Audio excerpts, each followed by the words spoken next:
Happy Thanksgiving! So we want to let you know what the Metz family tradition is everybody that's invited to the dinner has to bring something. They have to contribute to the dinner, not money, an actual dish, whether it be an appetizer, whether it be a dessert. Anybody that's at our dinner. Sometimes wine. All right, that's pushing it. We have plenty of wine.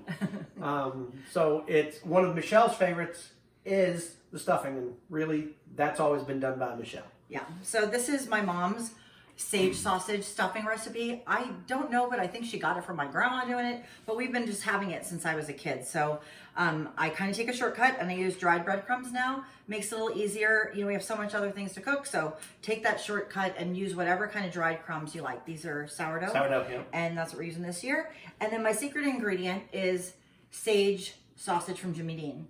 Comes out usually around the holidays, so you can find it then. And stock up, but it makes it so easy. You don't have to take the sausage out of the casing, and you don't have to add spices. So you need about a pound of that? About a pound of it. Okay. Then you're going to need about a cup and a half of chopped celery.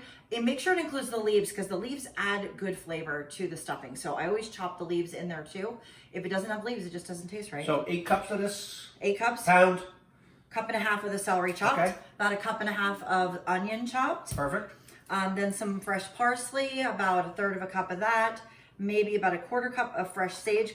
I just add that to freshen up the sage flavor in the sausage. You don't really need to add it, but I like to have a little bit stronger flavor. Rosemary, fresh from the garden. Living in California, that's a treat. Some people like a little acid in their stuffing, and they put a little lemon juice in there. Just a little. I don't always remember to do it, but when I do, I appreciate it. It tastes better. Okay, so what you're going to do is you're going to take this. Right. 1 stick of butter. 1 stick of butter. You're going to cook all of this, the onion and the celery, up in the butter until it's translucent. Which means clear. Mix that in with the breadcrumbs. Perfect. Cook the sausage. Mix the sausage and all the drippings in with the breadcrumbs. And the herbs, mix it all together in a nice big bowl. And then you're going to add stock till it's just slightly moistened.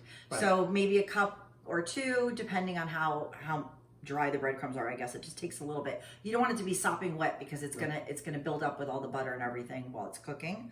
And then you're gonna put it in a big 9 by 13 pan, cover it up. You can dot butter on the top of it if you want to, make it a little more juicy, and then cook it in the oven for about 20 minutes at 350. You can refrigerate it if you want to do it the day before, which is what I'm gonna do. I'm actually gonna make it today and refrigerate it. I'll bring it back to room temperature before I cook it, so it only takes 20 minutes. Okay. And that's it. So that was our specialty. And what's yours? Let us know. Exactly. Happy Thanksgiving. Happy Thanksgiving.